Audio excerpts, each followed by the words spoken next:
Jim. It's very good to have you here today. Well, first of all, it's wonderful to be with you and me after many, many years, and when we studied together at Brown University. Let me just start with the first question. As a medical doctor and co-founder of Partners in Health and former president of the World Bank, what has caught your attention the most in the COVID-19 pandemic? This was something that we warned the world could happen. In fact, in October of 2018, the World Bank Group put out a document that basically said pandemic like COVID-19 can happen. The world is unprepared and we have to get prepared right away. Of course, it was also ignored. And the countries that didn't take seriously the possibility of what a pandemic like this could do have been absolutely devastated.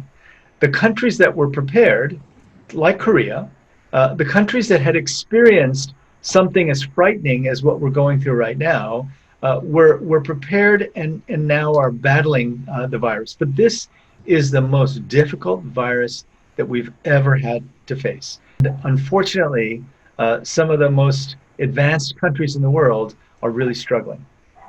This is not the first one, as you said. It's a cycle of panic, and neglect, and we're here now. What do you think the global health governance should change in order to better deal with crises like COVID-19 in the future? This is probably the fourth or fifth time that something bad has happened, whether it's HIV or tuberculosis, cholera, Ebola. Each time we have a public health problem, I hear people saying, well, we really have to think about global governance around health and we have to have conferences, and they never lead to anything. The key is to have enlightened leaders who can support the system. And so I know the World Health Organization very well. They're doing a great job right now. They're doing a very good job. They're communicating well. But right now, unfortunately, very few countries are listening to them. We need to support them and give them the kind of financing, give them the kind of mandate that they need to operate. I don't think it's going to get better if we recreate it. It's not a structural issue. It's the governments embracing these systems and being willing to give up some of their own selfish concerns for the good of the world.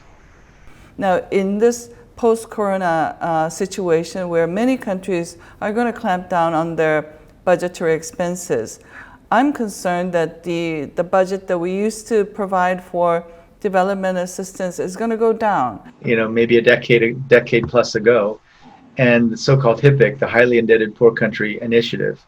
And it was done with the promise that this is one time and we're never going to do it again, right? But I don't think that anyone saw this kind of disaster coming down the pike. And so I think there's going to have to be debt relief. When it was mostly debt from multilateral agencies, it was and mostly debt to governments, it was easier to handle.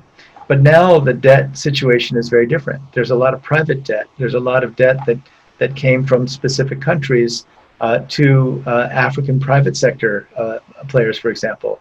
So the debt situation is much more complicated, but I just think there's no other way around it. I think, at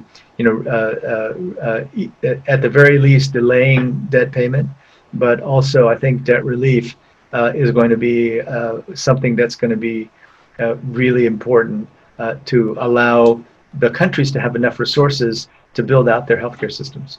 Korea has been working with WHO and United Nations on global responses, including the UN COVID-19 response and recovery. President Moon Jae-in spoke at the World Health Assembly in May 18th this year. He talked about providing an aid program worth about $30 million called COVID-19 Comprehensive Emergency Assistance Program, and other programs, another $100 million for humanitarian assistance to countries and people in need. They just announced also ODA Korea Building Trust, Transparency, Resilience, Unity, and safety together to combat global COVID-19 crisis around the world? You know, Korea has made a huge contribution to the world in just being successful fighting COVID-19. You know, the specific way that Korea did it, responded very quickly, used very sophisticated technology, didn't shut down the entire economy, but did it in a very focused way, and still is chasing down every single transmission event. They need to keep doing that. You had done, when you were at the World Bank, a lot of significance for providing greater assistance to fragile states and conflict-affected states. What's happening to those countries in the COVID-19 crisis? Yemen is really struggling with coronavirus. I think the other, some of the fragile states in Africa, I think we just haven't had a lot of testing yet done. Nations in sub-Saharan Africa responded relatively quickly, took a lot of very strong measures. My understanding is that the pandemic has not yet taken off, but it could take off. And because what we discussed earlier, that there's really not a lot of ability to provide the massive kind of financing that's needed, you know, I'm worried. I'm worried about the fragile states. You started the World Bank's Pandemic Emergency Financing Facility. Do you know if that's still active? Has it been able to play a role in the COVID-19 response? I think it's now finally beginning to play a role, but it didn't play the role that I'd hoped for. And the idea was that it would release funds very quickly, and it would help the poorest countries deal with these pandemics, but it took very long. You know, the Ebola response took 8 months for anyone to put any money on the table. And the World Bank actually was the first institution or country that provided any financial assistance. We did it in August of 2014. Unfortunately, it didn't happen this time. And part of it is that COVID just moved way too fast for this facility. The idea behind it was important. Can we use the capital markets to ensure the poorest countries in their fight against pandemics? What the World Bank is going to do, I'm not there anymore, is to go back and look at why it didn't work, and then think about other ways of again, potentially using capital markets or some mechanism. I'm not sure what it would be, to ensure that there is an assured supply of financing for developing the poorest countries, anyway, the poorest countries in responding to pandemics. Is there something to learn something from this so that we don't repeat the same mistake in the future? The two things that I think are most important in a successful response to COVID is, the first is humility. You have to be humble in front of the virus. And when I talked to the Korean CDC people back in March, they had an intimate knowledge of the virus, but also had a humility and respect for what it could do. Then the most important thing is solidarity. On the one hand, most people probably think I'm wearing a mask to protect myself. It's not. The most important thing is you protect others, right? You wearing a mask for preventing you from spewing it out. And on top of that, the really sophisticated technology that you're using, that has to be shared with the rest of the world.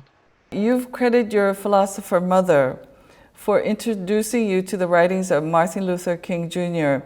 and instilling you in a sense of responsibility to the world. How do we inspire the sentiment on a global scale? I have tried to inspire others, not just by speaking, but by actually tackling real problems, right? And so what I've done is mentored many young people and encourage them to tackle the most difficult problems, and don't expect them to yield to your idealism. The work we did in treating drug-resistant tuberculosis, the work I did with Dr. Jong-uk Lee, with Lee Jong-uk, on bringing HIV treatment to Africa, those were not easy fights.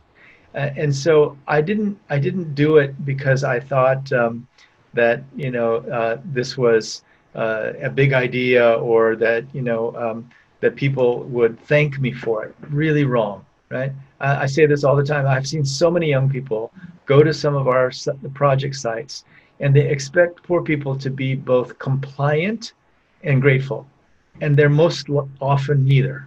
For me, it's been the most rewarding thing I can imagine. That going through the enormous difficulty of tackling incredibly difficult problems with just endless frustration, and then just persisting, continuing, keep continuing to go at it. I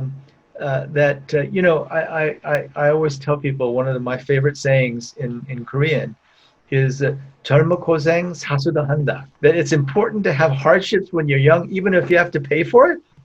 When you're young, tackling these most difficult problems teaches you so much more than a classroom. Teaches you so much more from taking the standard route. These are really important. But Jim, I cannot thank you enough for spending your time with us and your inspiring stories. And I hope these messages will reach the young people in particular, as well as governments. Thank you so much. Thank you, Ami. Great talking to you.